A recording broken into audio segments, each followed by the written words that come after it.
Wasaliti wote. The highly contested by-election ended in a landslide victory in favor of DCP candidate Sami Douglas Waweru, with UDA's Mushina Nyaga finishing a distant second.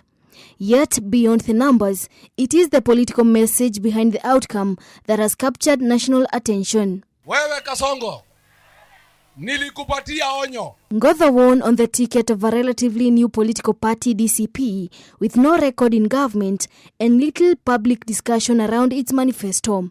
His opponent, on the other hand, enjoyed the backing of a ruling party whose leaders repeatedly rallied behind ongoing government projects in the constituency. The outcome has left political observers asking a fundamental question. Did Ol Kalou voters genuinely elect Sami Ngotho, endorse Rigathi Gachagua, or reject President William Ruto?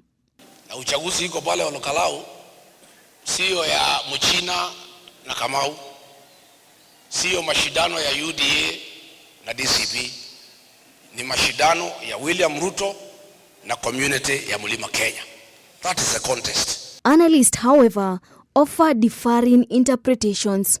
Dismas Mokua argues that Gachagua successively transformed his impeachment into a wider community grievance, but he says the result should be viewed as irreversible political damage for President Ruto.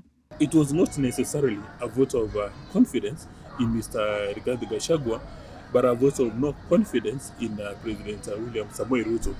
And because it's a year before the elections, the president has got a unique opportunity to use the black sheet strategy so that he retains the company of a very solid political anthropologists who can go and study the ground and find out what is the reason that they kicked out, or rather they did not vote in favor of the UDA candidate. Governance expert and political commentator Javas Bigambo sees the outcome differently.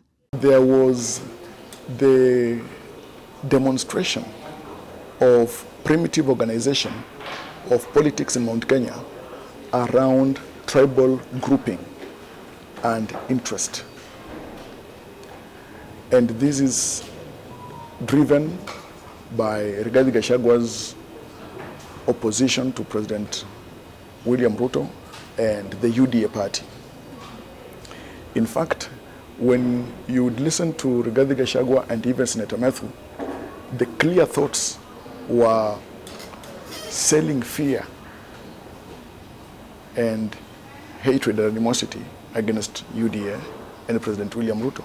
It is an indication that people are not happy at all with the government of William Ruto. That's what it is. And it's, although Gachagua has occasionally made statements, it's not because of what Gachagua says or does not say. It's what people believe is wrong. The result has also reignited questions about political leadership within Mount Kenya. Some analysts argue the vote further weakened Jubilee's standing in the region while strengthening Gachagua's position as a key political voice ahead of 2027.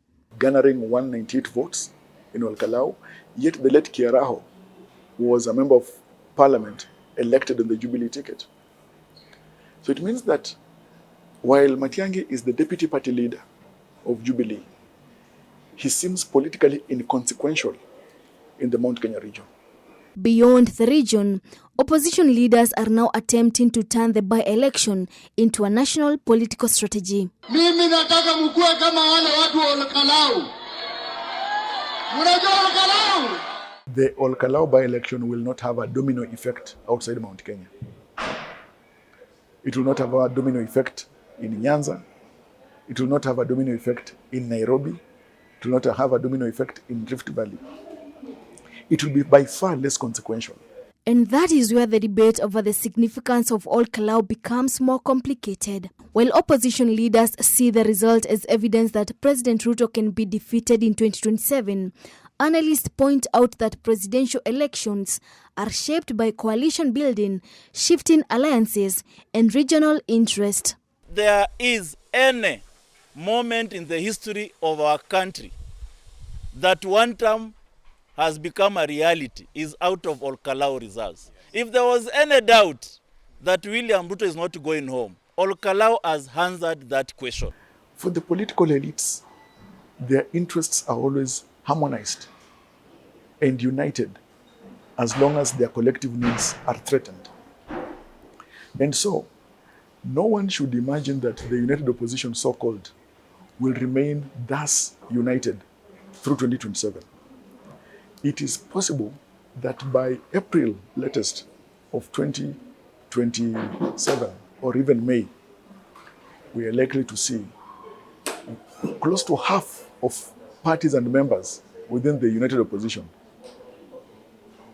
crossing the river, the divide, and joining President William Ruto in an organized, gigantic coalition. Analysts say that the Ol Kalou result will lead to a shift in many political leaders, especially those from the UDA, searching for new political homes. The president's allies have already hinted at reassessing their strategy, with Deputy President Kithure Kindiki describing the by-election result as a moment to go back to the drawing board. Meanwhile, analysts argue that abandoning Mount Kenya will be politically impossible for any presidential candidate, insisting the region remains too important to ignore. In the old constitution, all you needed to become president is get a simple majority.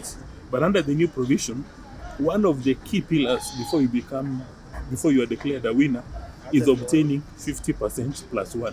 There is no way you can take advice whose cumulative effect is to ignore or abandon any part of Kenya. Whether Ol Kalou becomes the foundation of a larger political movement or remains an isolated protest vote remains unclear. What is clear, however, is that a constituency by-election in Nyandarua has triggered a national debate about voter loyalty, political identity, coalition building, and the road to 2027. Susan Oweru, NTV.